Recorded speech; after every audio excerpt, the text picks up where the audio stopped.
तो आप सभी का रेलवे की क्लास में बहुत बहुत स्वागत है। तो देखिए, आज का हम मॉक पेपर दूसरा लेकर आए हैं और प्रत्येक मॉक टेस्ट में आप सभी जानते हैं कि मैं आपको साइंस, जीके, रीजनिंग और मैथ सॉल्व कराता हूं। और रही पीडीएफ की बात, तो पीडीएफ मैं आपको टेलीग्राम पे प्रोवाइड कराता हूं जैसे ही हमारी क्लास ख़त्म होती है। और कुछ भाई कमेंट कर रहे थे कि पीडीएफ का लिंक नहीं मिल रहा है या टेलीग्राम का लिंक नहीं मिल रहा है, तो मैं आपको बता दूं, आप टेलीग्राम पे डायरेक्ट इस चैनल को सर्च कर सकते हैं। तो जो आप सर्च करेंगे तो इस चैनल का लोगो आपको वहाँ पे दिख जाएगा। तो मैं जो वीडियो मैं आपको कराता हूँ, जिस भी बुक का मैं जो है क्वेश्चन कराता हूँ, तो मैं उसका पीडीएफ उसको आपको डेली उस पे जो है अपलोड कर देता हूँ। और जिन्होंने भी टेलीग्राम ज्वाइन किया है उनको पता है। तो चलिए, हम ज़्यादा बातें ना करते हुए आज की क्लास शुरू करते हैं। और अगर पहली बार चैनल पर जुड़े हैं तो इस चैनल को सब्सक्राइब करके बेल आइकन को ऑन करें। और बात करूं तो देखिए, मैं इस बुक को जो है कंप्लीट सॉल्व कराऊंगा और यही बुक है ताकि जो नए लोग जुड़े उन्हें किसी तरह का डाउट ना रहे।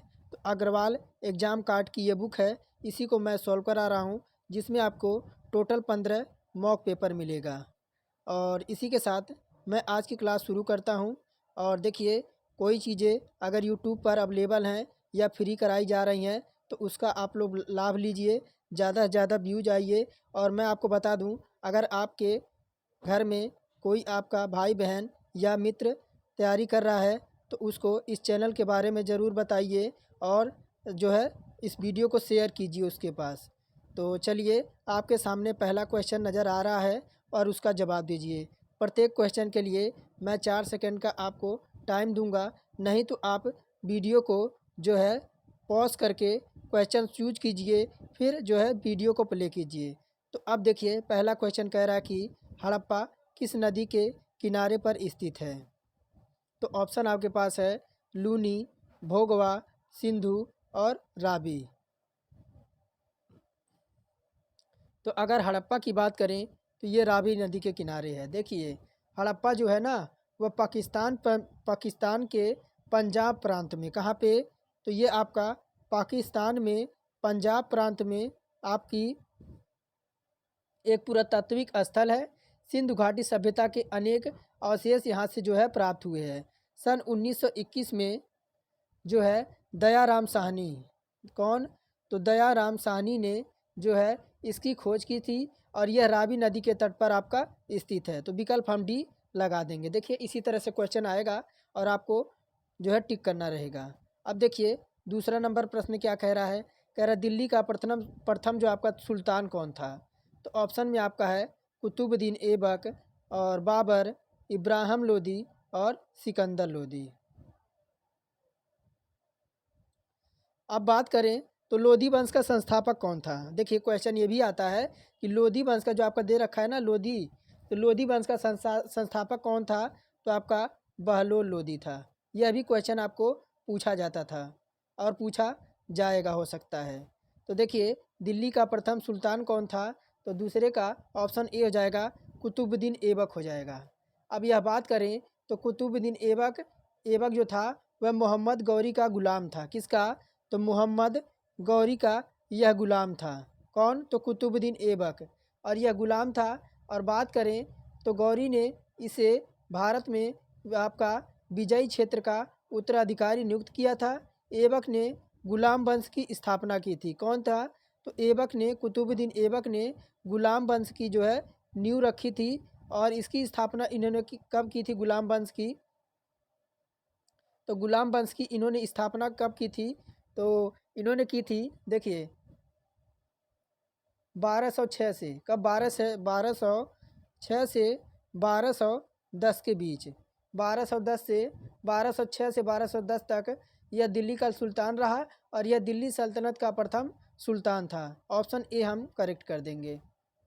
आगे देखिए, तीसरा नंबर क्या कह रहा है। कह रहा है कि 1815 में निम्नलिखित में से किसने आत्मीय सभा की स्थापना की थी। ऑप्शन में है दयाराम साहनी, केशव चंद्र सेन, विजय कृष्ण स्वामी और देवेंद्र नाथ टैगोर। तो ऑप्शन देखिए, ऑप्शन तो हमारा ए हो जाएगा, राजा राम मोहन राय। अब बात करें तो 1815 में कोलकाता में राजा राम मोहन राय ने आत्मीय सभा की स्थापना की। बंगाल की खाड़ी के शीर्ष तट से 180 किलोमीटर 180 किलोमीटर जो है खाड़ी किलोमीटर दूर हुगली नदी पर जो है यह बाएं किनारे पर स्थित है और कोलकाता पश्चिम बंगाल की राजधानी है और यहाँ भारत का दूसरा सबसे बड़ा महानगर और पांचवा सबसे बड़ा बंदरगाह स्थित है। इसके आधुनिक स्वरूप का विकास अंग्रेज एवं फ्रांस के उपनिवेशवाद के इतिहास से जुड़ा हुआ है।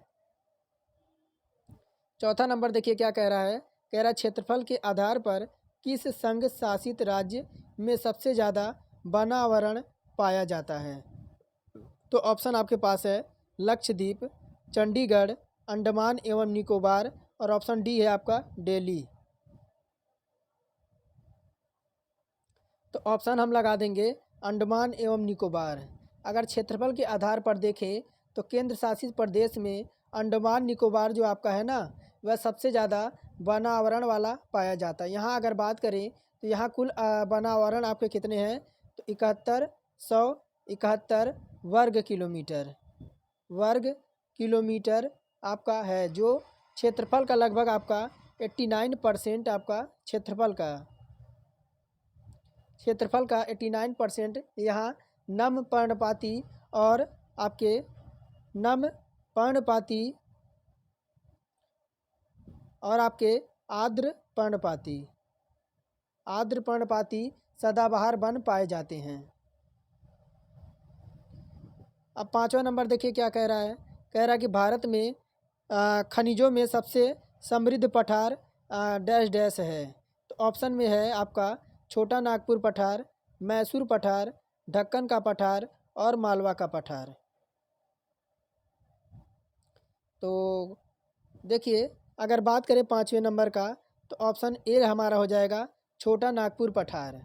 अब भारत में खनिजों का सबसे समृद्ध पठार छोटा नागपुर पठार है। अब छोटा नागपुर पठार जो है आपका भारत के भाग के पूर्वी में स्थित है और ये झारखंड राज्य जो आपका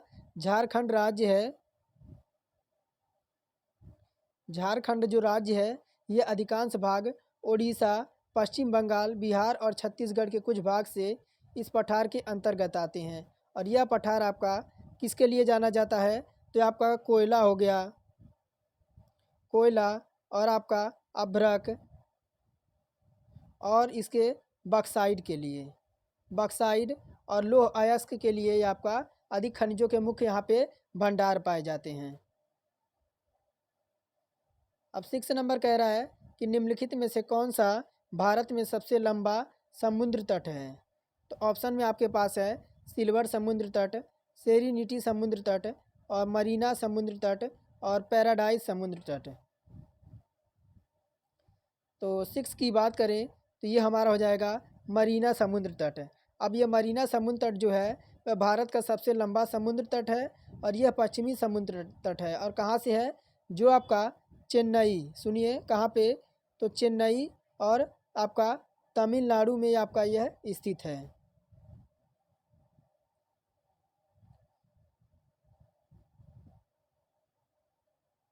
क्या कह रहा है 7वां नंबर प्रश्न कह रहा भारतीय संविधान के उद्देश्य संकल्प पर आधारित है जो इनके द्वारा प्रस्तावित किया गया है। तो ऑप्शन में है आपके पास श्री राजेंद्र प्रसाद, जवाहरलाल नेहरू और भीमराव अंबेडकर और श्री वल्लभ भाई पटेल।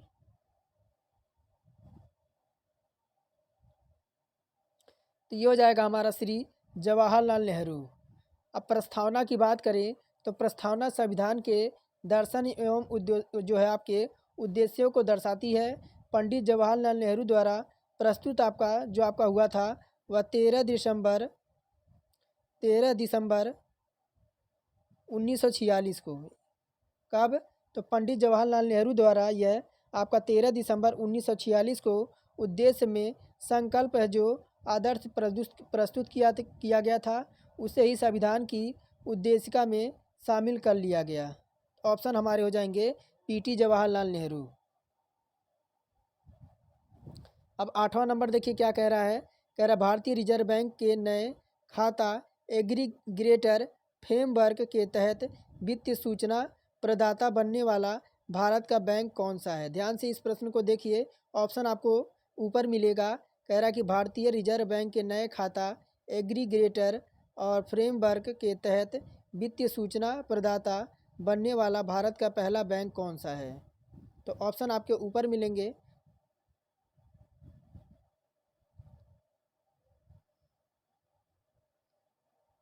तो अब देखिए आपके पास ऑप्शन कौन से हैं। ऑप्शन है यूनाइटेड कमर्शियल बैंक जिसे यूसीओ कहते हैं, और भारतीय स्टेट बैंक जिसे शॉर्टकट में एसबीआई बोलते हैं, इंडसिंड बैंक है, और यूनियन बैंक ऑफ इंडिया जिसे यूबीआई कहते हैं। तो ये देखिए हमारा हो जाएगा ऑप्शन सी, इंडसिंड बैंक है। यानी भारतीय रिजर्व बैंक के नए खाता एग्रीगेटर फ्रेमवर्क के तहत वित्तीय सूचना प्रदाता बनने वाला भारत का पहला यह बैंक इंडसिंड बैंक है। इंडसिंड बैंक एक निजी क्षेत्र का बैंक है जिसकी स्थापना कब हुई थी, तो 1994 में हुई थी। 1994 में हुई थी, और इसका एक मुख्यालय कहाँ पे है, तो आपका मुंबई में। कहाँ पे, तो मुंबई में इसका मुख्यालय है, और यह भारतीय स्टेट बैंक का सबसे बड़ा वाणिज्य बैंक है। अब देखिए 9 नंबर कह रहा है कि 1000 न्यूटन को डाइन में परिवर्तित कीजिए। 1000 न्यूटन को जो है डाइन में जो है आपका परावर्तित करना है।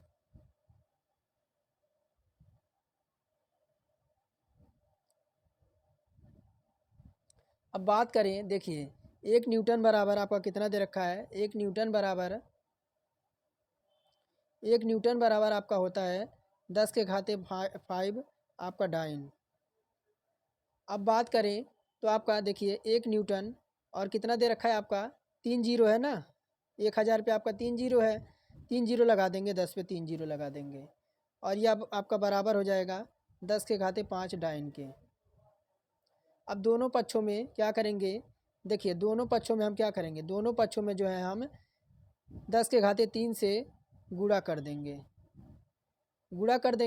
अब क्या हो जाएगा, इधर तो आपका हो जाएगा, देखिए यहाँ हो जाएगा आपका 1000 न्यूटन यहाँ हो जाएगा, और इधर आपका हो जाएगा, इधर 10 के घाते आपका 5 हो जाएगा, और 10 के घाते आपका 3 हो जाएगा। अब क्या हो जाएगा, ये हो जाएगा आपका 1000 न्यूटन बराबर 10 के घाते आपका ये जो आपका जुड़ जाएगा, आपका 10 के घाते 8 हो जाएगा। अब 10 के घाते 8 डाइन हो जाएगा, जो कि आप देख पा रहे होंगे ऑप्शन नंबर बी हमारा करेक्ट हो जाएगा। आगे देखिए, आगे बढ़ते हैं 10वें नंबर प्रश्न की ओर। अब 10वां नंबर कह रहा है कि किस प्रकार की गति को आपका प्रक्षेपित करना सबसे आसान होता है। ऑप्शन है चंद्रमा का पृथ्वी के चारों ओर परिक्रमा करना, एक घड़ी की सेकंड वाली सुई की गति, और सी है एक घड़ी के घंटे वाली सुई की गति, और एक घड़ी के मिनट वाली सुई की गति। तो पूछ क्या रहा है, कह रहा किस प्रकार की गति को प्रक्षेपित करना सबसे आसान है।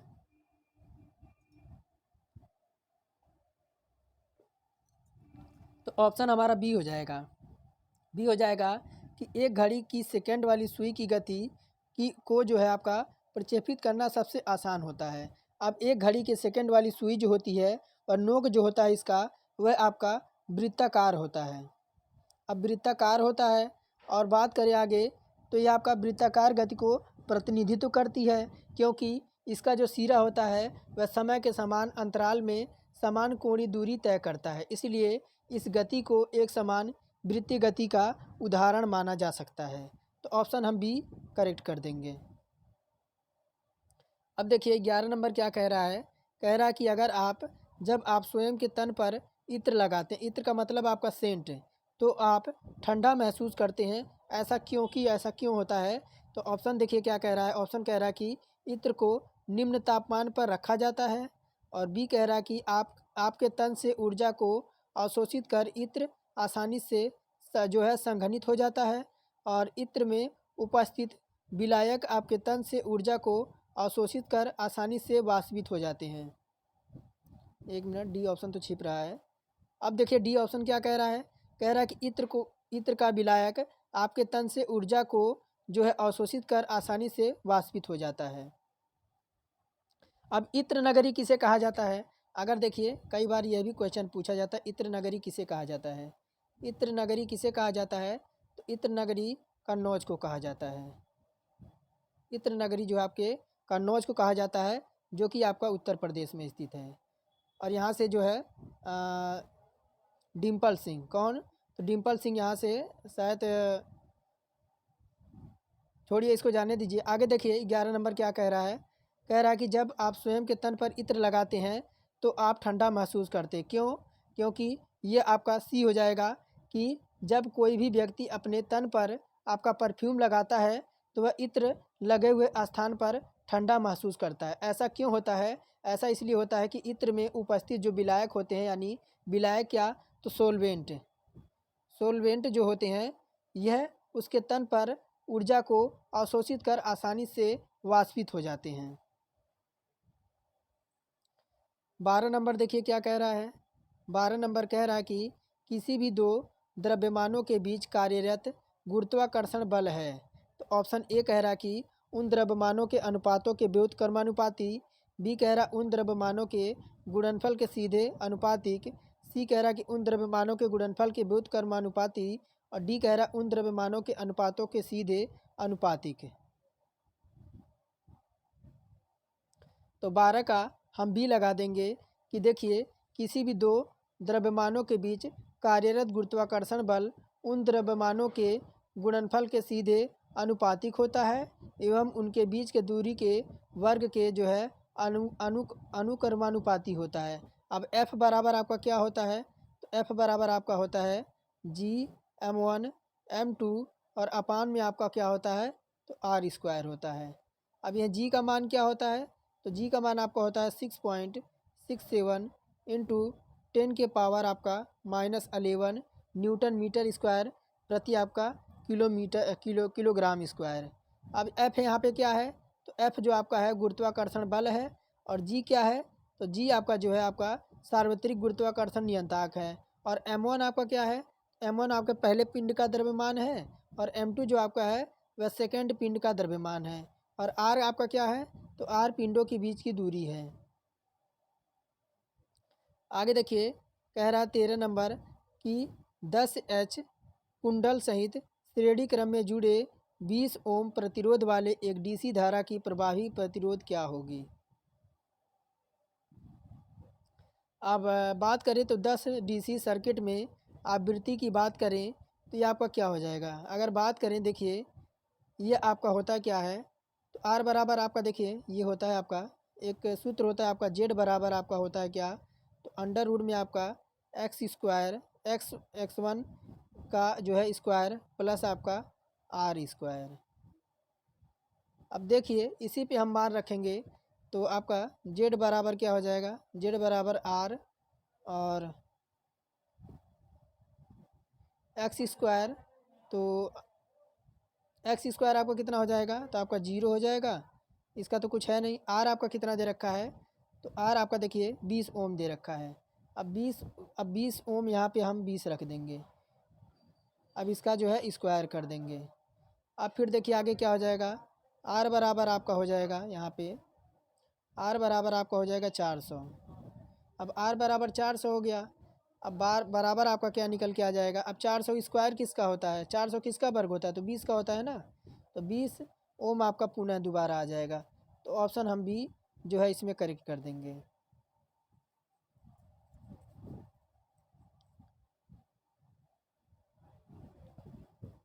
अब 14 नंबर देखिए क्या कह रहा है। कह रहा है निम्नलिखित में से कौन सा कथन जो है बल की चुंबकीय रेखाओं के बारे में गलत है? तो बल के चुंबकीय रेखाओं के बारे में कौन सा कथन गलत है? तो ऑप्शन देखिए कह रहा कि वे बंद लूप या समवृत्त पासा का निर्माण करती हैं। तो ये तो बिल्कुल आपका सत्य है कि ये बंद आपके लूप और समवृत्त पासा का निर्माण करती हैं। तो ये तो हमारा सत्य है। आगे ऑप्शन देखिए क्या कह रहा है। और देखिए बी ऑप्शन क्या कह रहा है कि वह उत्तरी ध्रुव से शुरू होकर दक्षिणी ध्रुव में समाप्त हो जाती है। तो यही हमारा रॉन्ग हो जाएगा। क्या हो जाएगा? यही हमारा रॉन्ग हो जाएगा। बाकी आपके यह सही हो जाएगा। हमसे नेगेटिव पूछ रहा तो हम नेगेटिव लगाएंगे, क्योंकि चुंबकीय रेखीय जो है उत्तरी ध्रुव से शुरू होकर दक्षिणी ध्रुव से आपका नॉर्थ से शुरू होकर ये आपके साउथ तक चलती हैं। अब यहाँ क्या कह रहा है आपका जो आपका उत्तरी ध्रुव से शुरू होकर दक्षिणी ध्रुव में समाप्त हो जाती हैं, यानी ये क्या होती हैं? तो आपका समाप्त यह कथन आपका गलत है। क्यों? क्योंकि चुंबकीय रेखाएं उत्तरी ध्रुव से निकलकर दक्षिणी ध्रुव में प्रवेश करती हैं। यहाँ कह रहा समाप्त हो जाती हैं, नहीं, यहाँ पे आपके स्टार्ट होती हैं। यही आपका रॉन्ग था, इस वजह से हम जो है बी ऑप्शन जो है रॉन्ग कर देंगे। 15 नंबर देखिए प्रश्न क्या कह रहा है।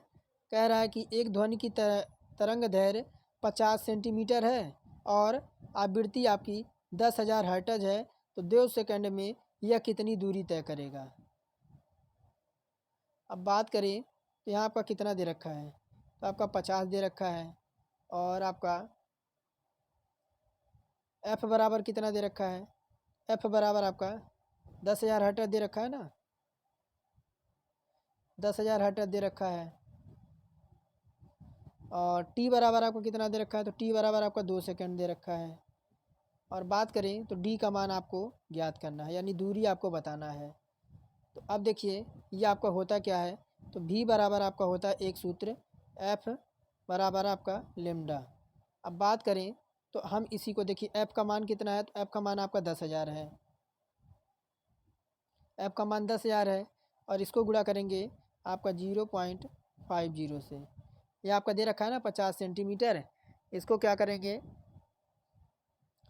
इसको जो है 1000 से गुणा करके। अब देखिए क्या करेंगे, अब बटे हम कर देंगे 100, बटे 100 कर देंगे तो 2 जीरो से तो 2 जीरो हम ख़त्म कर देंगे। यहाँ आपका 100 बच गया, 0.50 यहाँ पर है, तो ये आपका भी का मान कितना आ जाएगा, तो भी का मान आपका आ जाएगा 5000 मीटर प्रति सेकंड आ जाएगा।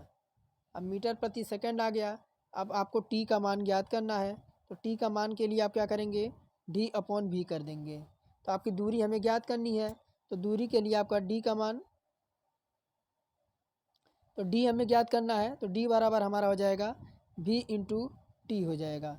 अब भी का मान कितना आ गया, भी का मान तो हमारा जो है, 1 मिनट, भी का मान हमारा कितना आया है, भी का मान हमारा 5,000 आया है ना, नहीं 50,000 आया है, 1 2 3 4 50,000 आया है ना। यहाँ पे आपका 1 जीरो और हो जाएगा, 50,000 आ गया। और यहाँ पे टी का मान आपका कितना है, टी का मान आपके यहाँ पे 2 सेकंड है, 2 है। अभी आपका कितना हो जाएगा, तो आपका 10,000 हो जाएगा, 10,000 मीटर हो जाएगा। अब ऑप्शन किस में है, तो ऑप्शन हम बी लगा देंगे।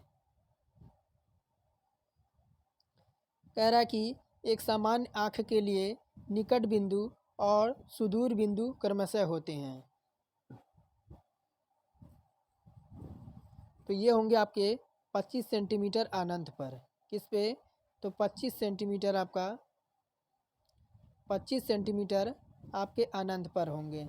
अब बात करूं तो निकट बिंदु क्या होता है, तो यह बिंदु निकट बिंदु है जिस पर किसी वस्तु को रखा जाता है। यह वस्तु मनुष्य की आंखें जो है साफ दिखाई देती हैं। अब जो आपकी निकट की वस्तु रहेगी उसे तो व्यक्ति आपका साफ से देख लेगा। अब दूर की बिंदु की बात करें जिसे सुदूर कहते हैं, आँख को सुदूर बिंदु वह होती है जो अधिकतम दूरी पर रखा जाता है, जिसे आँख की वस्तुएं जो है आपका स्पष्ट तो आपकी देख नहीं सकती है। अगर दूर की वस्तुएं कोई स्पष्ट कैसे देख सकता है, यह सामान्य व्यक्ति की आंखों को दूर बिंदु अनंत पर होता है। 17 नंबर कह रहा है कि उस प्रक्रिया को पहचानिए, कह रहा है कि उस प्रक्रिया को पहचानिए जहां एकल पदार्थ का एक अभिक्रिया से गुजरता है और उत्पादों के रूप में एक से अधिक पदार्थ देता है। ऑप्शन है प्रकाश संश्लेषण, जल विद्युत अपघटन, लोहे के कीलों पर जंग लगना और चूने का चूनासमन। ऑप्शन हम बी लगा देंगे, जल विद्युत अपघटन। अब ये जल विद्युत अपघटन यह एक ऐसी प्रक्रिया होती है जहां एकल पदार्थ एक अभिक्रिया से गुजरता है और उत्पादों के रूप में अधिक पदार्थ देता है। जब जल से होकर विद्युत धारा जो है प्रवाहित हो जाती है तो जल के अणुओं का विघटन हो जाता है।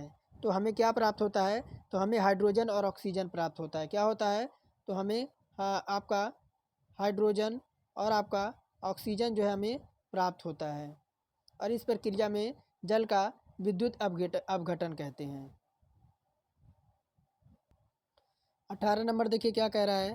कह रहा है जब लोहे के टुकड़ों को वायुमंडल के संपर्क में रखा जाता है तो धीरे धीरे वह संरक्षित हो जाता है, लेकिन वायुमंडल के संपर्क में रखे सोने के टुकड़े को कुछ नहीं होता है, ऐसा क्यों होता है? ऑप्शन कह रहा कि सोना अपनी सतह पर सुरक्षात्मक लेप बना लेता है।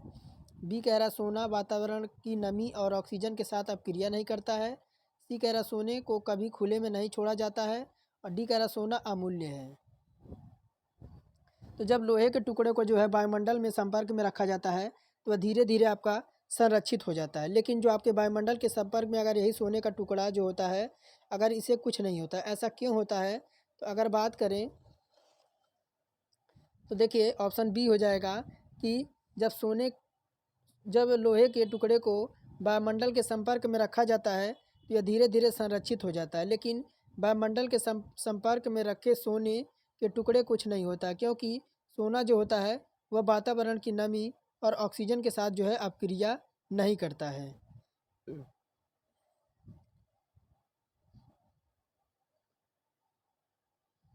कह रहा निम्नलिखित गुणधर्मों में से कौन सा एक तत्व के लिए आदित्य है? ऑप्शन है द्रव्यमान क्रमांक, संयोजकता, परमाणु संहति और परमाणु क्रमांक। तो क्या कह रहा है? कह रहा निम्नलिखित गुणधर्मों में कौन सा एक तत्व के लिए आदित्य है? तो ऑप्शन हम लगा देंगे परमाणु क्रमांक।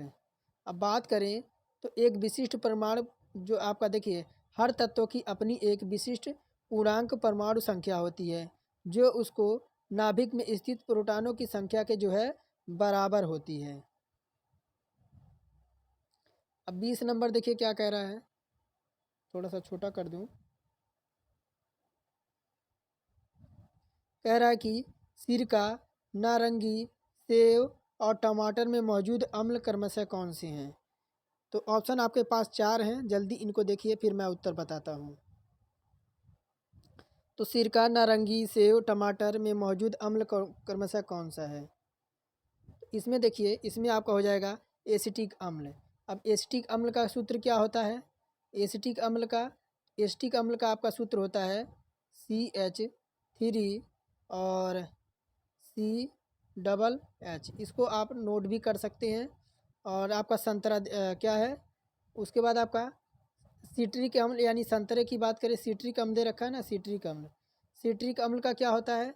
इसका होता है C6H8O7 होता है। अब देखिए आपका क्या मैलिक अम्ल दे रखा है। अब मैलिक अम्ल का क्या होता है? तो मैलिक अम्ल का होता है C4C6O5।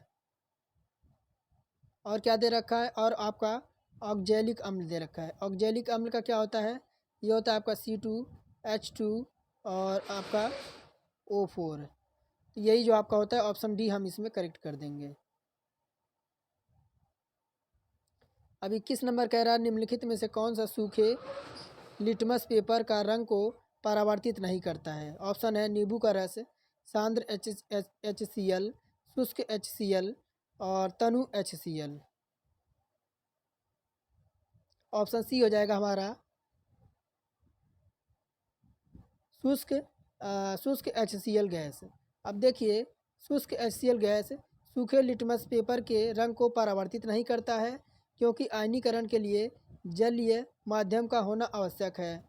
शुष्क परिस्थितियों में यह आपका धनायन उत्पन्न नहीं करेगा। यह एक आपका अम्ल रूप में कार्य नहीं कर पाएगा। वह धातु पहचानिए जिसे यदि हथेली पर रखे तो वह पिघल जाएगी। ऑप्शन आपके पास स्ट्रांसियम, सोडियम, गैलियम और बेरियम। तो हथेली पर अगर रखा जाए वह कौन सी धातु है जो पिघल जाएगी? तो आपका हो जाएगा गैलियम हो जाएगा। अब गैलियम हो जाएगा। अब देखिए बात करें तो गैलियम एक ऐसी धातु होती है जिसे हथेली पर रखें तो यह पिघल जाती है, क्योंकि इसका जो गलनांक आपका होता है ना, गलनांक इसका जो आपका होता है 85.6 डिग्री फ़ारेनहाइट होता है।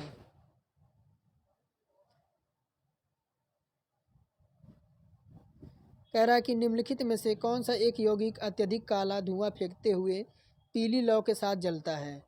ऑप्शन आपके पास हैं प्रोपेन, एथेन, प्रोपीन और ब्यूटेन।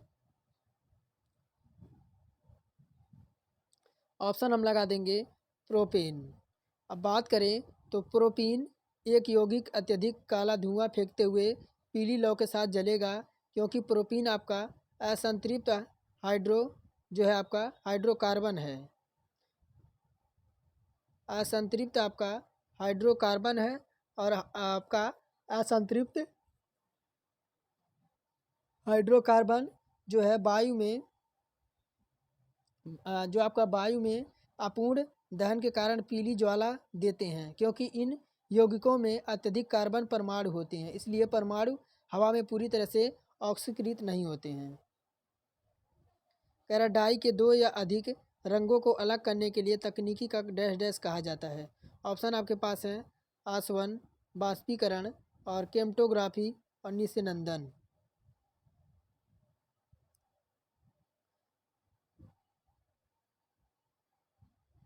तो ऑप्शन हमारा सी हो जाएगा केम आपका क्रोमेटोग्राफी।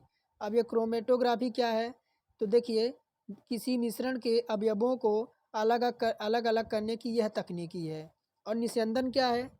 तो निस्यंदन दे रखा है ना, तो निस्यंदन क्या है? तो निस्यंदन है कि आपका किसी मिश्रण से विशेष अवयव को फिल्टर द्वारा अलग करने का निस्यंदन कहते हैं। अब आसवन क्या है?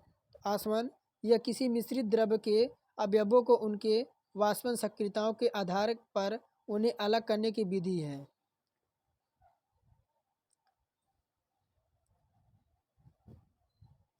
कह रहा कि चबाने वाले मुख के हिस्से में डैश डैश पाए जाते हैं। तो तिलचट्टा है, मछलियों हैं, केचुआओं हैं और पक्षियों हैं। तो चबाने वाले जो आपका दे रखा है, चबाने वाले मुख के हिस्से में डैश डैश आपके पाए जाते हैं। तो ये जो आपके पाए जाते हैं तिलचट्टा, तिलचट्टे के मुख में चबाने वाले हिस्से पाए जाते हैं। तिलचट्टे कुछ जो आपके हद तक सामान्यीकृत कीड़े हैं, जिनमें विशेष अनुकूलन की कमी होती है। यह एक सर्वाहारी रात्रिचर प्राणी है। यह अंधेरे में गर्म स्थानों पर जैसे रसोई घर, गोदाम, अनाज एवं कागज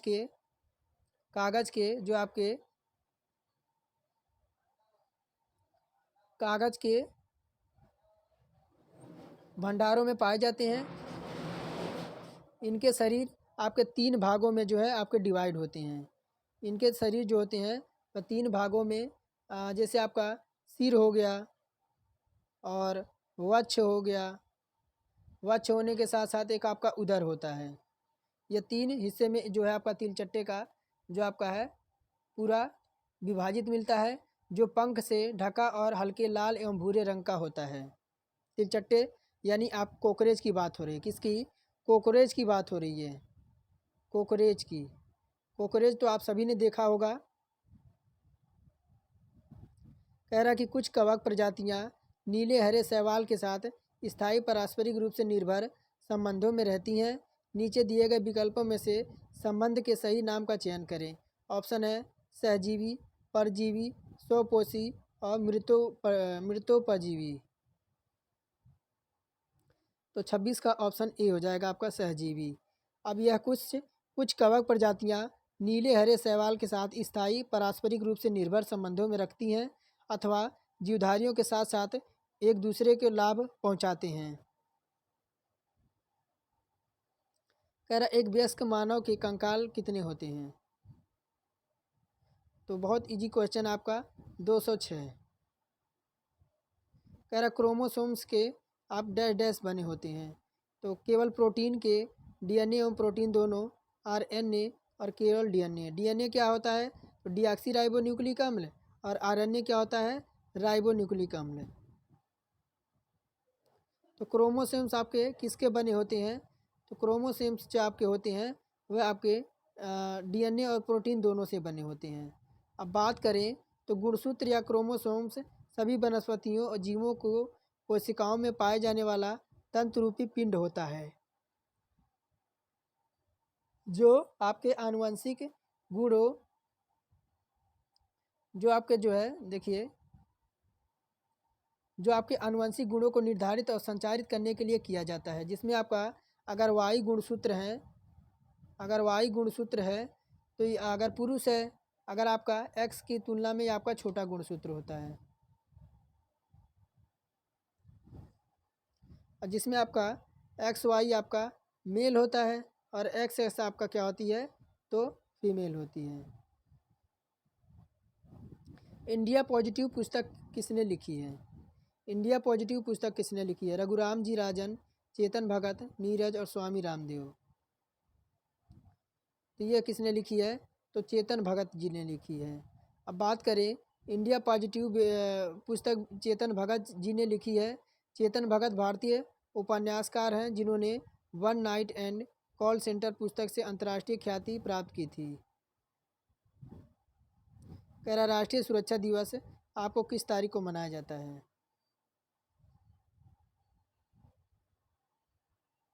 तो 4 मार्च को। 4 मार्च 1966 से जो है इस दिन के सप्ताह के लिए जिस स्थान पर कार्य होता है वहाँ सुरक्षा को बढ़ावा दिया जाता है। और जो इसी दिन भूतपूर्व राष्ट्रपति डॉक्टर सर्वपल्ली राधाकृष्णन ने औद्योगिक यानी आपका इंडस्ट्रियल एरिया को सुरक्षा के लिए प्रत्येक व्यक्ति को उसकी प्रति जागरूक करने की शुरुआत की थी। अब हमारे पास मैथ के क्वेश्चन है। मैथ हम लास्ट में सॉल्व करेंगे, इससे पहले हम कर लेते हैं रीजनिंग के प्रश्न। और बात करूं तो मैं लास्ट में आपको होमवर्क दूंगा। अब होमवर्क का जवाब आपको देना है। तो चलिए मैं चलता हूं आपको रीजनिंग की तरफ लेकर। तो अब यहाँ से रीजनिंग स्टार्ट है। मैथ मैं आपको लास्ट में कराऊंगा। और बात करूं तो आपके सामने रीजनिंग का पहला प्रश्न है। ये आपको यहाँ देखिए क्या कह रहा है। कॉम्पैक्ट का पीस दे रखा है तो एडवांस का संबंध पूछ रहा है। अब देखिए यहाँ पे 52 नंबर है ना। अब देखिए 52 नंबर में तो ये आपका कॉम्पैक्ट का अर्थ क्या होता है? इसका अर्थ होता है आपका लड़ाई। क्या होता है? लड़ाई होता है। और पीस का अर्थ क्या होता है? तो पीस का अर्थ आपका क्या होता है? शांति, शांति। अब यही एडवांस का अर्थ क्या होता है? एडवांस का अर्थ होता है आगे बढ़ाना, आगे बढ़ाना।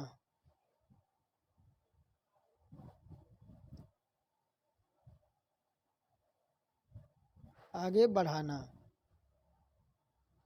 और बात करें और आगे बढ़ाना और इसके बाद अपोजिट इसका क्या हो जाएगा?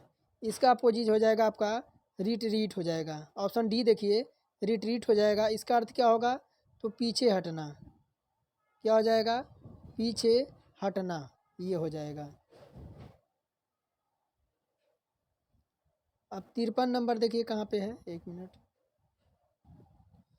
अब यहाँ देखिए आपका क्या दे रखा है। अब 10 का संबंध 729 से दे रखा है तो आपका 8 का संबंध पूछ रहा है। तो देखिए इसी तरह से क्वेश्चन आपको दिए आपको दिए रहेंगे और आपको जो है क्वेश्चन को फटाफट सॉल्व करना है। तो अब मैं बात करूं तो इसमें आपका देखिए पैटर्न क्या लग रहा है। तो आपका 10 दे रखा है। अगर हम देखिए 10 आपका दे रखा है, 10 में से हम 1 माइनस कर दें तो हमारा 9 आ जाएगा। अब हम क्या करेंगे? 9 का क्यूब कर देंगे। 9 का क्यूब क्या होता है? 9 का क्यूब किसको पता है? तो 9 का क्यूब हमारा होता है 729, 729 होता है। और इसी प्रकार आपको 8 दे रखा है। देखिए 8 दे रखा है ना, 8 में से हम -1 कर देते हैं तो हमें प्राप्त होगा 7। अब 7 का क्यूब कर देंगे। अब 7 का क्यूब कितना होता है? 7 का क्यूब कितना होता है? तो 7 का क्यूब होता है आपका 343 होता है। अब 343 ऑप्शन ए में है, ऑप्शन ए हमारा करेक्ट हो जाएगा। आगे देखिए प्रत्येक क्वेश्चन मैं आपको बारीकी से समझाऊंगा ताकि आपको कोई दिक्कत ना हो। अब बात करूं, देखिए यहाँ पे क्या कह रहा है 54 नंबर में। नीचे दी गई श्रृंखला में आपको क्रमागत संख्याओं के कितने युग्म में से प्रत्येक के बीच का अंतर आपका 3 है। अगर क्रमागत यानी क्रम से आने वाले उस संख्याओं की, अगर देखिए आपके क्रम आने की बात करूँ तो अगर देखिए हम अगर 2 और 5 की बात ले लें तो देखिए आपके क्रम से तो हैं और इनका अंतर तो आपका 3 मिलेगा। तो यहीं देखिए आपको एक ऑप्शन आपको मिलेगा 2 और 5 का मिलेगा, एक ऑप्शन आपका 2 और 5 का मिलेगा और एक ऑप्शन आपको मिलेगा 6 और 3। यहाँ अंतर आपको देखना है, बस वह कोई भी संख्या हो इनका अंतर आपको जो है 3 का मिलना चाहिए। अब इसके बाद देखिए आपका 5 और 8, 5 और 8, 3 तो हमें यही मिल गया। एक आपको यहाँ मिल गया, 4 हो गया। और एक आप देखिए आपको एक आपको एक आपको यहाँ मिल गया। और कहीं मिल रहा है, एक देखिए आपको यहाँ मिल गया। उसके बाद आपको कहीं मिल रहा है, देखिए एक आपको यहाँ मिल गया। कितने हो गया, काउंट कर लीजिए। 1 2 3 4 5 6 7। 7 ऑप्शन ए हम करेक्ट कर देंगे। अब 55 नंबर देखिए क्या कह रहा है। कह रहा है निम्नलिखित संख्या अनुक्रम में कितनी विषम संख्याएं हैं जिनके ठीक पहले एक सम संख्या है। तो आपका सम संख्या आपका पहले होनी चाहिए, और कह रहा है कि विषम संख्याएं हैं, यानी विषम संख्या आपकी बाद में होनी चाहिए। ये आपका पैटर्न होना चाहिए। तो ऐसे बात करें, 54 नंबर में कितने थे, 8 थे या आपके 7 थे? 1 मिनट देखने दीजिए, ज़रा चेक करने दीजिए, 8 थे या 7 थे?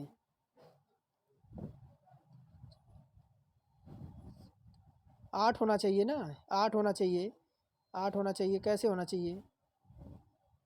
आप देखिए, एक तो आपको 3 और 6 यहाँ पे था ना, और ये आपका 9 तो यहाँ पे देखिए 9 मिलेगा कि नहीं मिल रहा है? 6 और 9 का आपका डिफरेंट लेंगे 3 मिलेगा। तो यही देखिए, छोटा छोटा मिस्टेक नहीं करना, आपको टोटल इसमें 8 मिलेंगे, 7 आपका इसमें नहीं होगा। आगे देखिए क्या कह रहा था। कह रहा है निम्नलिखित संख्या अनुक्रम में कितनी विषम संख्याएं हैं जिनके ठीक पहले आपकी एक सम संख्या है।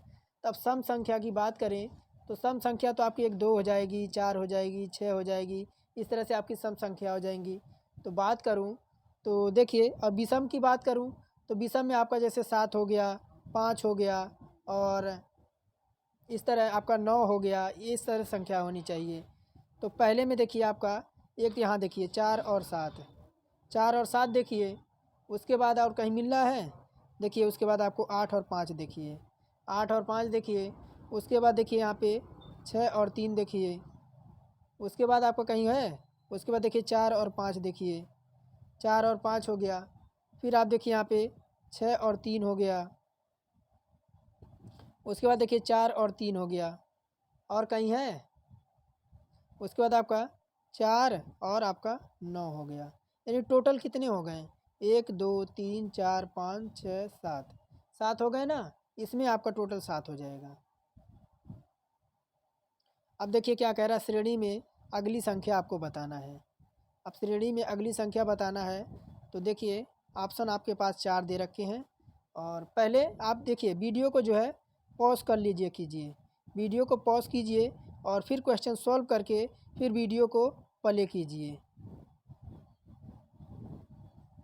तो बात करूं, अब देखिए 5 में 1 जोड़ेंगे तो आपका 6 मिलेगा, 5 में 1 जोड़ेंगे तो 6 मिलेगा। अब 6 में गुणा 2 करेंगे और माइनस 1 करेंगे तो आपका 11 मिलेगा। अब 11 देखिए, 11 में 3 से मल्टीप्लाई करेंगे तो 11 3 33 और प्लस 1 कर देंगे। अब देखिए 34 है ना, 34 में क्या करेंगे 34 में 4 से मल्टीप्लाई करके हम जो है क्या करेंगे, हम 1 माइनस करेंगे ना। हाँ, 1 माइनस करेंगे। देखिए यहाँ भी माइनस हुआ था ना, 6 दूना 12 और 1 माइनस हुआ था। हाँ ठीक है। अब बात करूँ 135 है ना, 135 क्या कर देंगे, 135 गुणे 5 कर देंगे, 135 गुणे 5 कर देंगे तो 5 पच्चे 25 हो जाएगा, हासिल 2 आ जाएगा, 5 तिया 15, 2 17 के 7 आ जाएगा, हासिल 1 हो जाएगा, 5 एकम 5 1 6 हो जाएगा, 675 हो गया ना। अब देखिए प्लस 1 इसमें ऐड कर देंगे तो हमारा 6 हो जाएगा, 7 हो जाएगा और 6 हो जाएगा, 676 हो गया। अब 676 आप यहाँ देख पा रहे होंगे विकल्प नंबर सी में है। अब आपको लुप्त संख्या ज्ञात करनी है। अब लुप्त संख्या ज्ञात करनी है। अब लुप्त संख्या के लिए तो हम देखेंगे अंतर। मैं आपको कलर एक बार चेंज करा दूं। तो अब यहाँ पे देखिए आपको, अगर हम 62 से 72 का डिफरेंट देखते हैं तो हमें 10 का डिफरेंट मिलता है। 10 का मिलता है कि नहीं मिलता है? अब हमें यहाँ पे 10 का डिफरेंट मिलता है। अब उसके बाद देखिए 72 से हम 92 की तरफ जाते हैं तो हमें कितने का डिफरेंट मिलता है? हमें 20 का डिफरेंट मिलता है। अब 20 के बाद अब फिर हम 10 लेंगे तो 92 में अगर हम क्या करेंगे, अब देखिए 92 10 20, उसके बाद देखिए आपका 30 का डिफरेंट मिलना चाहिए। अब 92 में अगर हम 30 जोड़ते हैं देखिए, तो हमारा 2 हो जाएगा और 9 3 हमारा कितना हो जाएगा, 12 हो जाएगा। 122 122 122 आ गया ना। अब यहाँ देखिए 122 तो आपका यहाँ पे आ गया। अब 122 में हम जोड़ते हैं कितना, 140। 122 में हम जोड़ते हैं 140, तो 2 6 और 1 आपका 62 हो गया ना। आपको यहाँ पे देख मिला ना 162, तो हमें चाहिए 122, तो 122 हमें ऑप्शन सी में मिल रहा है। अब देखिए बेन आरेख आपको निम्नलिखित में से कौन सी संख्या जो आपका मंदिर, देखिए क्या दे रखा है, मंदिर, पार्क और थिएटर के क्षेत्र को दर्शाती है परंतु समुद्र तट को जो है नहीं दर्शाती है। तो हमें समुद्र तट को जो है काट देना है, समुद्र तट को हमें काट देना है। तो अब बात करूं समुद्र तट को हमें कौन सी संख्या नहीं दर्शाती है, तो आपको यहाँ पे देख पा रहे होंगे ऑप्शन में थोड़ा सा। अब देखिए यहाँ पे दे रखा है, तो समुद्र तट आपका कौन सा है, तो ये वाला जो घेरा है आपका है समुद्र तट है। अभी आपको देखिए यहाँ पे कहाँ पे दे रखा है, ये वाला घेरा आपका समुद्र तट है, ये वाला जो है घेरा समुद्र तट है, तो ये आपका होगा नहीं। तो कह रहा था कि मंदिर, पार्क और थिएटर के क्षेत्र को दर्शाता है, तो ये तो आपका पार्क है और ये आपका क्या है, तो ये आपका मंदिर वाला है और आपका देखिए ये आपका थिएटर है। तो अब देखिए बात करूँ तो इनको अगर कॉमन की बात करूँ तो इनमें आपका कौन सा हो जाएगा, 58 नंबर है ना।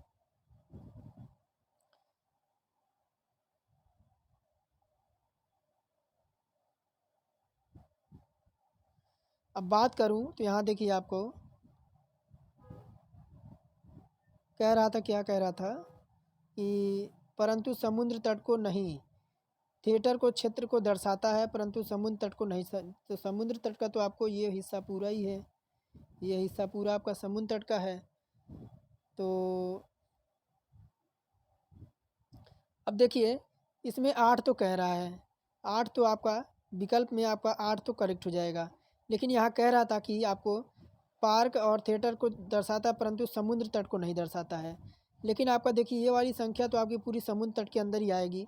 तो ऑप्शन नंबर 8 तो हमारा इसमें सही हो जाएगा। लेकिन आप एक कमेंट में बता सकते हैं क्या हमारा इसमें ऑप्शन ए आपका जो 8 दे रखा है, क्या ये होना चाहिए या नहीं होना चाहिए। आप देखिए इसको एक बार। अब देखिए 59 नंबर क्या कह रहा है, कह रहा कि विनोद एक अच्छा क्रिकेटर है, विनोद इज आपका गुड क्रिकेटर है। तो अब देखिए क्या कह रहा है, विनोद एक अच्छा क्रिकेटर है। पहला कह रहा है विनोद अच्छी बल्लेबाजी करता है, सेकंड कह रहा है विनोद अच्छी गेंदबाजी करता है। तो अब बात करूँ तो इसमें आपके क्या अनुसरण करेंगे, इसमें क्या अनुसरण करेंगे, 59 नंबर प्रश्न है। तो हम देखिए ऑप्शन बी, देखिए कहाँ पर है ऑप्शन बी, देखिए ऑप्शन नंबर बी केवल निष्कर्ष 2 अनुसरण करेगा, केवल निष्कर्ष 2 अनुसरण करेगा। क्यों, क्योंकि विनोद जो आपका है अच्छा क्रिकेटर है, यानी गेंदबाजी करता है, अच्छी गेंदबाजी करता है। और विनोद अच्छी बल्लेबाजी करता है, ये तो हमारा नहीं होगा। तो सेकंड हम लगा देंगे कि विनोद अच्छी गेंदबाजी करता है। तो देखिए ऑप्शन बी के अकॉर्डिंग हम देखेंगे, ऑप्शन बी हमारा जो है इसमें अनुसरण करता है। ऑप्शन बी यानी डी ऑप्शन।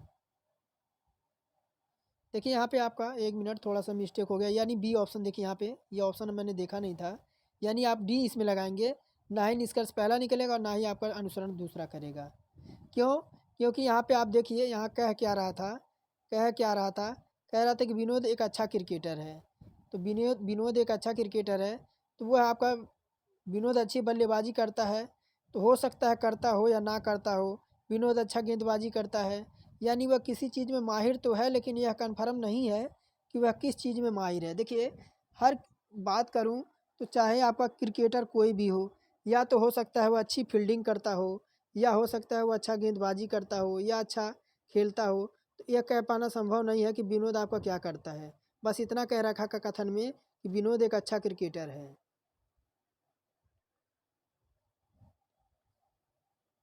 आगे देखिए, अब यही देखिए क्या कह रहा है, कह रहा कि क्या सरकार को प्लास्टिक की थैलियों पर, देखिए क्या कह रहा है, कह रहा सरकार को प्लास्टिक की थैलियों पर प्रतिबंध लगाना चाहिए। तो तर्क कह रहा हाँ, प्लास्टिक की थैलियों का अवक्रमण होने में बहुत समय लग जाता है।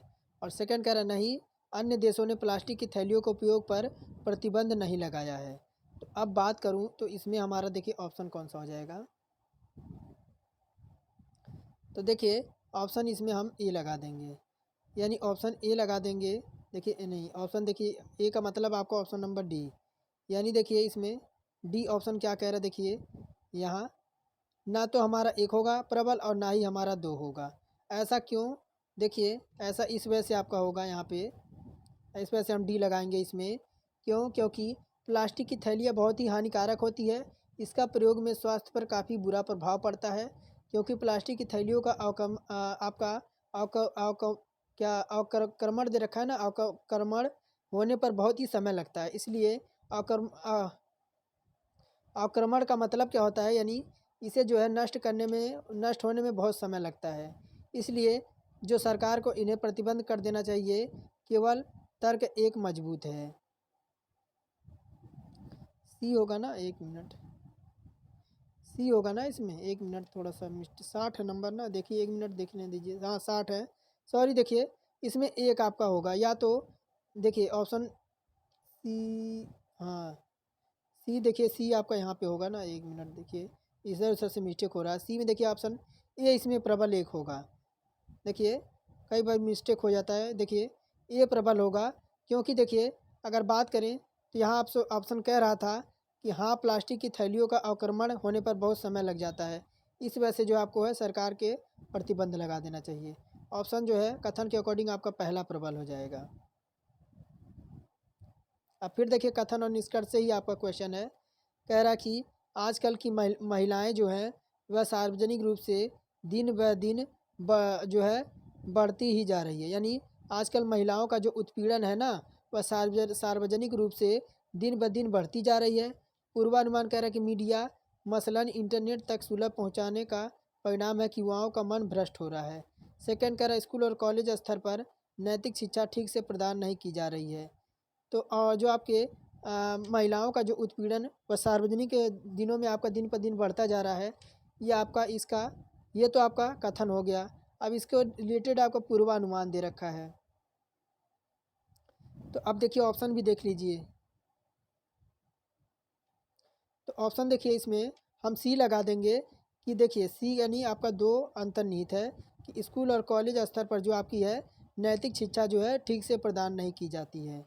इसी वजह से जो है महिलाओं के प्रति आपका जो है दिन पर दिन आपका सार्वजनिक स्थानों पर उत्पीड़न बढ़ रहा है।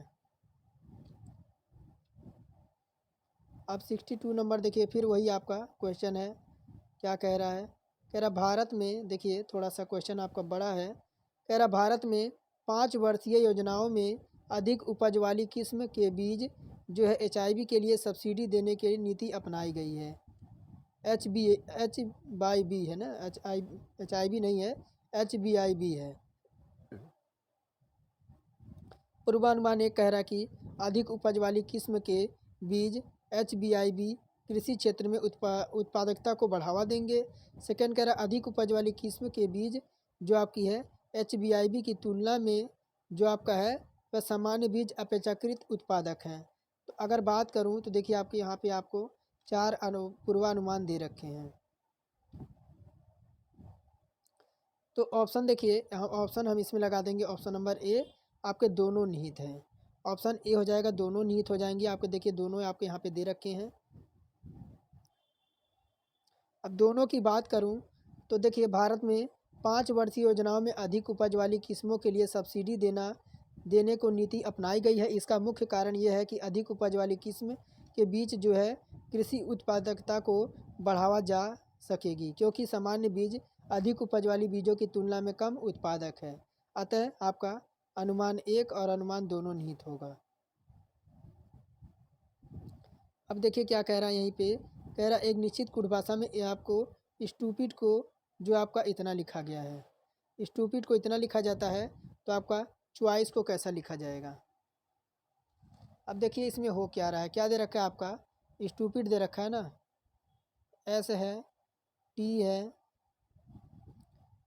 एस है, टी है, और क्या है, यू है, पी है, आई है, और डी है।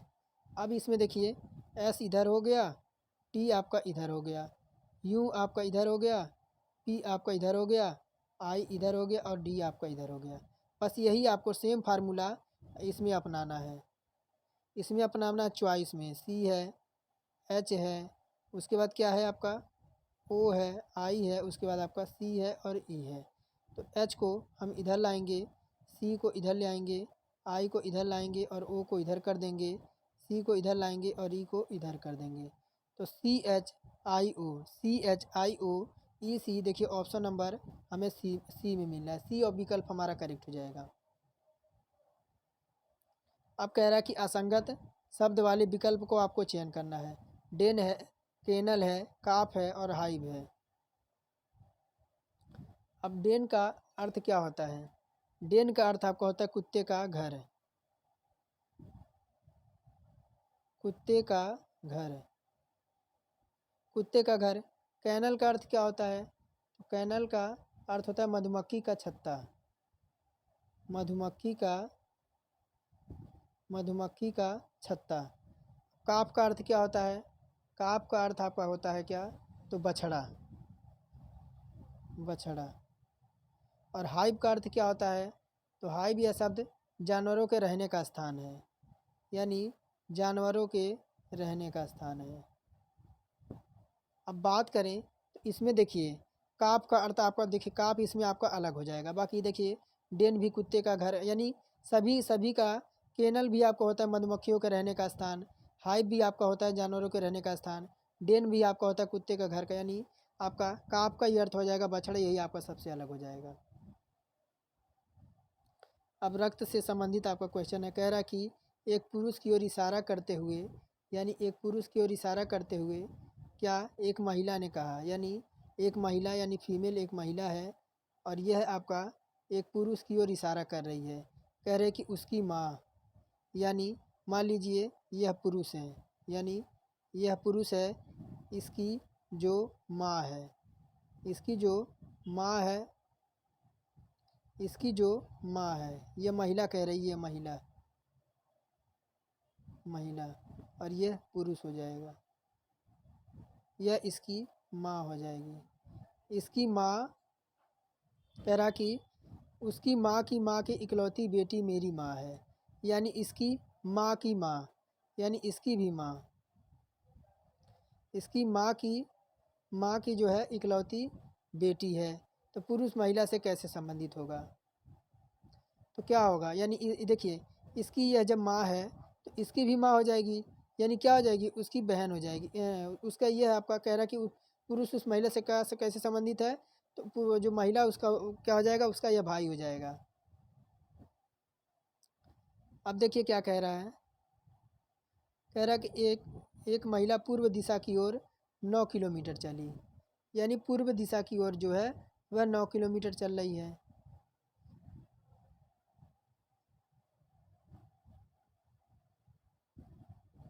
तो 9 किलोमीटर वह पूर्व दिशा की ओर चली। फिर कह रहा है वह दाएं मुड़ती है और 9 किलोमीटर चलती है। दाएं मुड़ती है, उसका दाहिना आपका नीचे की साइड हो जाएगा। यहाँ वह कुड़ी यहाँ भी 9 किलोमीटर चली। फिर वह दाएं मुड़ती है और 4 किलोमीटर चलती है, उसका दाहिना इधर हो जाएगा 4 किलोमीटर। अब फिर कह रहा कि फिर वह उत्तर दिशा की ओर मुड़ती है और 14 किलोमीटर चलती है। तो 9 तो ये आपका ये हो गया, 9 आपका इधर हो गया और 4 इधर और चल जाएगी, 9 आपका 14 आपका हो जाएगा दोनों मिला के 14। 5 चलेगी ना इधर, 1 मिनट, 5 चलेगी, 9 5 14 होगा ना, 5 इधर चल जाएगी। अब देखिए क्या कह रहा है। कह रहा है कि फिर वह दाएं मुड़ती है और 11 किलोमीटर चलती है, यानी वह दाएं मुड़ती है, यानी इधर चली और इधर चली, 11 किलोमीटर यहाँ चल जाती है, 11 किलोमीटर चलती है। फिर वह अंत में दाएं मुड़ती है और 5 किलोमीटर चलती है, अंत में वह दाएं मुड़ती है और 5 किलोमीटर चलती है, यहाँ पे 5 किलोमीटर। कह रहे कि वह शुरुआती बिंदु से कितनी दूरी पर है? तो उसकी यह वाली दूरी है। यहाँ से मान लीजिए वह चलती है, अब यहाँ से चलती है तो अब देखिए यहाँ पे ये वाली दूरी आप कितनी है? ये वाली दूरी तो आपकी 4 है ना, यहाँ देखिए आपकी 4 है, तो ये भी आपकी 4 हो जाएगी। 4 तो यहाँ हो गई।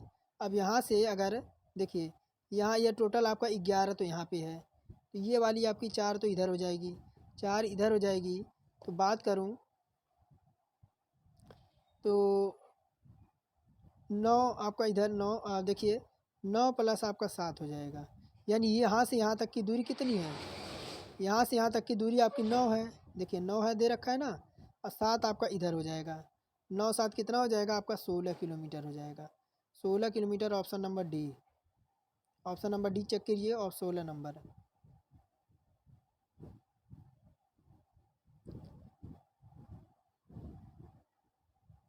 67 कह रहा है एक पंक्ति में सभी व्यक्ति उत्तर की ओर अभिमुख हैं। ए दाएं से 40वां है और बी दाएं से 30वां है। आगे देखिए दाएं 30वां है।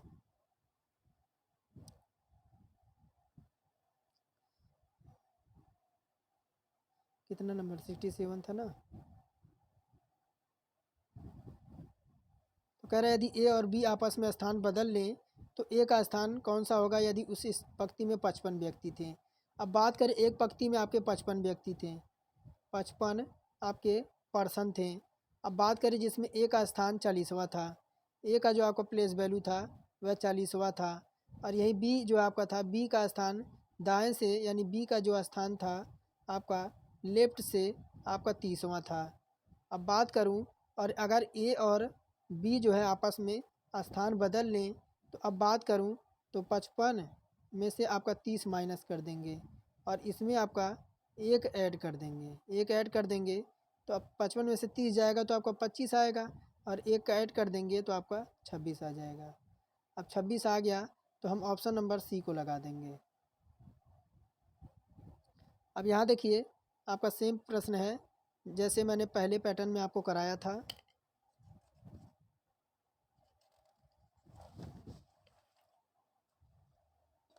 तो अब देखिए यू आपका दे रखा है 80, वाई 96 और जेड आपको 4 दे रखा है। जेड आपका 4 दे रखा है, टी 8 और भी आपको 6 दे रखा है। तो इसी पे हमें मान रखना है। तो देखिए हम सीधे मान रख देते हैं, 80 हो जाएगा और माइनस आपका 4 हो जाएगा और गुणे आपका क्या हो जाएगा, गुणे हो जाएगा आपका 96 हो जाएगा और प्लस का भागा आपका 6 हो जाएगा और प्लस का क्या हो जाएगा, प्लस का आपका 8 हो जाएगा। क्या हो जाएगा, प्लस का आपका 8 हो जाएगा। अब देखिए क्या हो जाएगा, 80 माइनस का 4 गुणे और आपका 6 से 96 आपका कटेगा कितनी बार में, तो 16 बार में। अब प्लस का आपका 8 हो जाएगा। अब देखिए क्या हो जाएगा, तो 80 और 16 छक्का कितना, 16 चौका कितना हो जाएगा, तो आपका 64 हो जाएगा। एक मिनट, आपको गुणा नहीं होगा, ये आपका माइनस होगा। तो 16 और 4 का गुणा होगा आपका 64 आ जाएगा, प्लस का 8 हो जाएगा। अब देखिए क्या हो जाएगा, तो 80 और 8 और जुड़ेंगे तो आपके 88 हो जाएंगे, माइनस का 64। तो 8 में से 4 गएगा 4 और 8 में से 6 जाएगा तो आपका 2, 24 आ गया ना। ऑप्शन सी हम करेक्ट कर देंगे। अब कह रहा कि वर्ष 1665 का कैलेंडर वर्ष किस में आपका समान होगा। अब 1665 की बात करें तो 1665 में आपके ओड डेज कितने होंगे, 1665 में आपके ओड डेज कितने होंगे।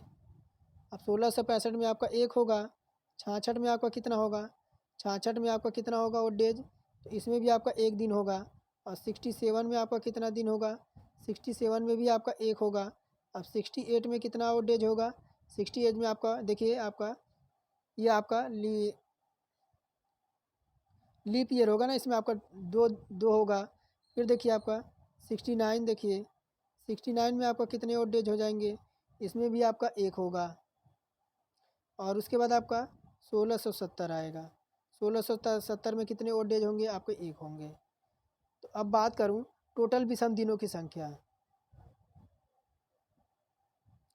तो टोटल विषम दिनों की संख्या कितनी आ जाएगी, तो 1 2 4 6 8 9 हो जाएगा।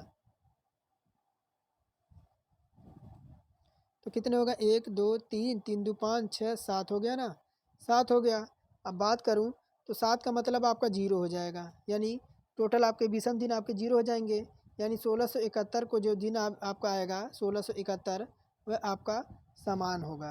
क्या होगा, 1665 का कैलेंडर 1671 में आपका समान आएगा। 70 नंबर प्रश्न देखिए क्या कह रहा है। कह रहा है कि कुछ महल मकबरे हैं। महल है यानी महल है आपका, और ये आपका क्या हो जाएगा। कह रहा है कि कुछ महल, थोड़ा सही से बनाओ आपका, देखिए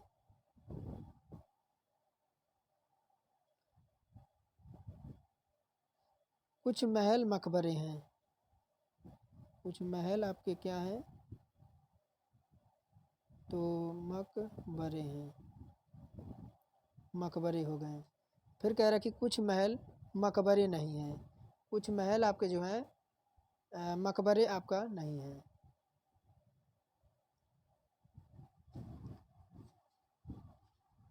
या ऑप्शन में कुछ गलती तो नहीं है। नहीं ऑप्शन थोड़ी सॉरी, कथन तो आपका ऊपर है, इसी वजह से कह रहा हूँ क्या गड़बड़ी हो रही है। कह रहा कुछ महल किले हैं। कुछ महल जो आपके हैं वह किले हैं, ये किले हो जाएंगे, किले हो जाएंगे। और फिर कह रहा है कि कोई मकबरा किला नहीं है, यानी यहाँ पे आपका क्या हो जाएगा, मकबरा हो जाएगा। ये आपका मकबरा हो गया।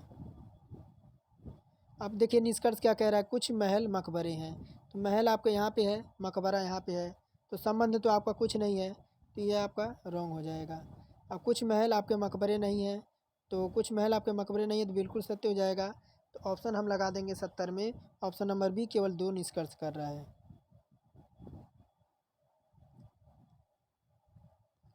71 नंबर देखिए क्या कह रहा है। कह रहा बिंदु ए डी के बीच की दूरी क्या होगी। तो कह रहा कि बिंदु ए बिंदु बी से 8 किलोमीटर पश्चिम में है। बिंदु ए जो है बिंदु बी से 8 किलोमीटर किस में है, तो पश्चिम में है। और जो बिंदु सी से 7 किलोमीटर उत्तर में है, तो बिंदु सी से 7 किलोमीटर उत्तर में है। तो कह रहा है देखिए सेकंड, बिंदु ए बिंदु डी से 5 किलोमीटर उत्तर पूर्व में है। तो बिंदु जो आपका ए है वह बिंदु डी से, बिंदु ए बिंदु डी से जो है 8 किलोमीटर उत्तर में है, 5 किलोमीटर है ना, 5 किलोमीटर उत्तर में है। अब फिर कह रहा है कि सी बिंदु बी के दक्षिण में 7 किलोमीटर है, तो ए बी हो जाएगा और ये आपका बिंदु सी हो जाएगा। अब यहाँ पे कह रहा है ना 7 किलोमीटर आपका दक्षिण में है। अब देखिए दोनों निष्कर्ष तो आपके दे रखे हैं, तो ऑप्शन कौन सा होगा। तो देखिए ऑप्शन यहाँ देखिए, क्या आपका कथन 2 लगा देंगे। देखिए कि कथन 2 में तथ्य सवाल के जवाब देने के लिए काफ़ी हैं। ऑप्शन बी हम करेक्ट कर देंगे। अब 72 नंबर देखिए क्या कह रहा है। कह रहा कि प्रिया किस दिशा की तरफ मुँह करके खड़ी है। कह रहा राजा और प्रिया एक दूसरे के सामने, प्रिया की छाया राजा के दाएं गिरती है, और शाम को प्रिया तट पर खड़ी है और उसकी छाया उसके बाएं तरफ गिर गिर रही थी। तो कौन सा कथन है आपका उपलब्ध जवाब देने के लिए पर्याप्त है। तो हम देखिए आपका 72 नंबर है ना, ऑप्शन देखिए आपका ये राजा हो जाएगा, ये राजा हो जाएगा। अब बात करूँ राजा, देखिए यह परछाई हो जाएगी, परछाई हो जाएगी, और ये आपकी कौन हो जाएगी, तो आपकी प्रिया हो जाएगी, प्रिया हो जाएगी। तो बात करूँ तो ऑप्शन देखिए ए हो जाएगी, कथन में, कथन सेकंड में उपलब्ध तथ्य सवाल देने के लिए पर्याप्त हैं, सेकंड वाला। अब देखिए क्या कह रहा है यहाँ पे। कह रहा है कि आपको संख्याकृत निम्नलिखित चित्र में दी गई श्रृंखला के अगला चित्र क्या होगा। इसका देख लीजिएगा, ऑप्शन आपका ये वाला आकृति इसमें आएगी, ये वाली आकृति। अब देखिए कह रहा है कि चित्र का सही जल प्रतिबिंब आपका कैसा बनेगा। तो वाटर इमेज पूछ रहा है, तो देखिए वाटर इमेज आपका ये वाला बनेगा। ये ई में आपका कोई परिवर्तन नहीं होगा, ना 3 में होगा। अब एन आपका थोड़ा सा उल्टा हो जाएगा, एन इसमें उल्टा नहीं है, एन आपका यहाँ पे दे रखा है और इसमें आपको उल्टा तो है। अब यहाँ पे देखिए, यहाँ ई को देखिए आपका ऐसे कर रखा है, तो ये आपके देखिए ई को आपको यहाँ पे कर रखा है, तो ये भी नहीं होगा। ऑप्शन देखिए इसमें आपका डी आपका बिल्कुल होगा। अब लास्ट प्रश्न होगा, उसके बाद हम मैथ सॉल्व करेंगे। तो इस आकृति को कौन पैटर्न पूरा करेगा?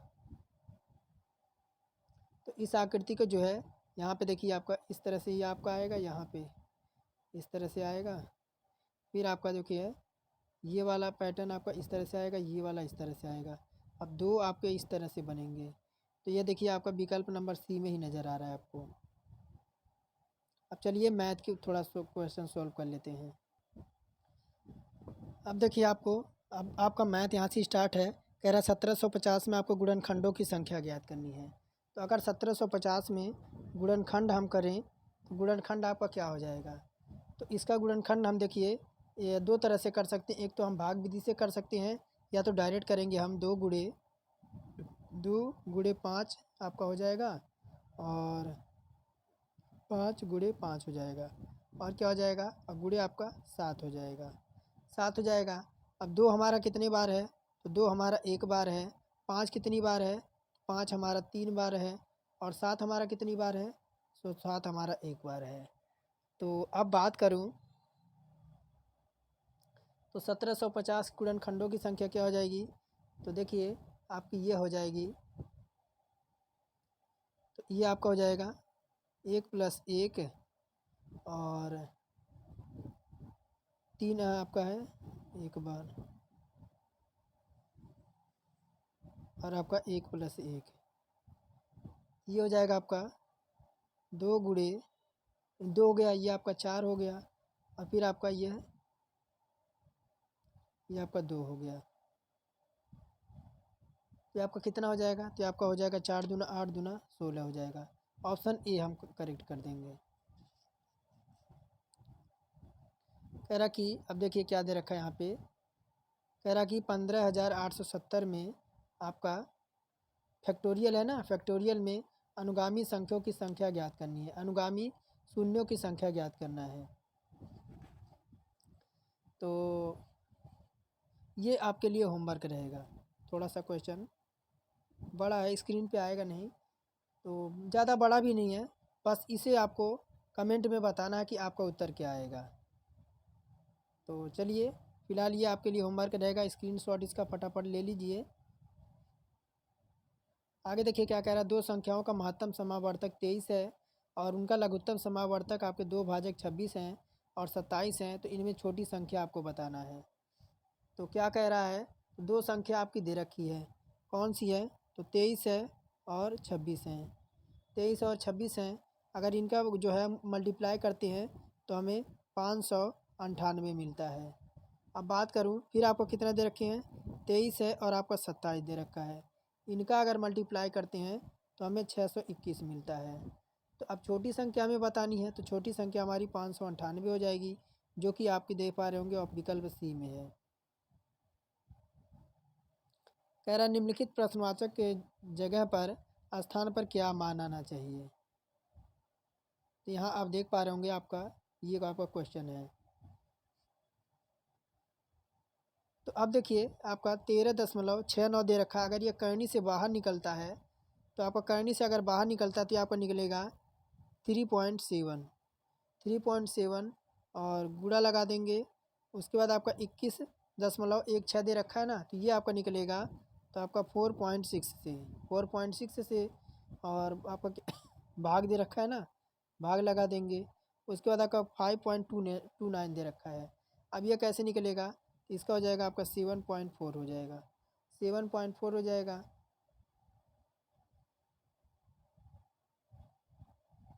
उसके बाद आपका क्या दे रखा है?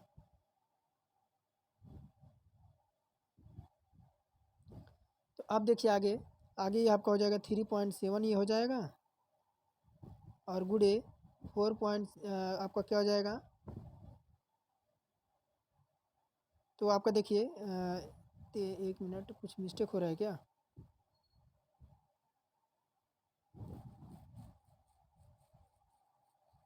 यानी 1 मिनट 1 मिनट 1 मिनट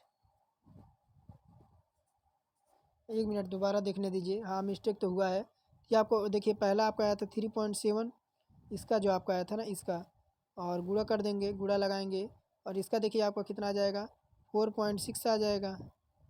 और इसका आपका कितना आ जाएगा, भागा लगा देंगे, इसका आ जाएगा आपका देखिए 2.3 आ जाएगा, 2.3 आ जाएगा। इंटू करेंगे और आपको कितना दे रखा है, 1 मिनट, इंटू और आपका देखिए 54.76 दे रखा है ना, इसका आपका आ जाएगा 7.4 आ जाएगा। अब देखिए फिर आपका क्या हो जाएगा, ये हो जाएगा 3.7 हो जाएगा आपका।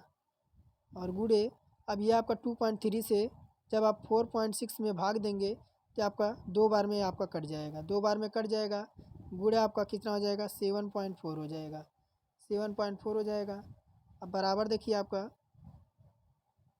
इसका जब इससे मल्टीप्लाई करा देंगे तो ये आपका ये भी 7.4 हो जाएगा, इधर भी 7.4 हो जाएगा।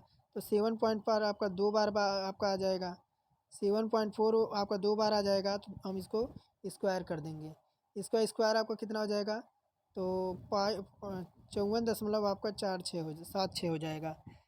अब देखिए आपका विकल्प सी करेक्ट हो जाएगा। कह रहा किसी संख्या को 5/6 का मान 645 है तो उसी संख्या को 9/20 भाग ज्ञात करना है। तो x का देखिए x का 5/6 आपका कितना हो जाएगा, 6 आपका 645 है ना, 645 है, 645 है। अब देखिए x बराबर 645 गुणा कर देंगे 6/5 हो जाएगा, आपका पलट जाएगा। अब पलट जाएगा तो आपका देखिए इसको काटेंगे, 6 कम 6, अभी आपका देखिए कट के आपका यह टोटल आपका 774 आ जाएगा, 774 आ जाएगा। अब x का कितना निकालेंगे, x का 9/20 निकालेंगे, x का 9/20 निकालेंगे तो 744 आया है, 774 आया है, गुणा कर देंगे 920 से, इसे काटे पीटेंगे तो आपका प्राप्त होगा 348.3। तो ऑप्शन नंबर देखिए डी ऑप्शन करेक्ट हो जाएगा। अब कह रहा कि प्रश्नवाचक के स्थान पर कौन सा मान आना चाहिए, कहाँ पे, तो यहाँ पे।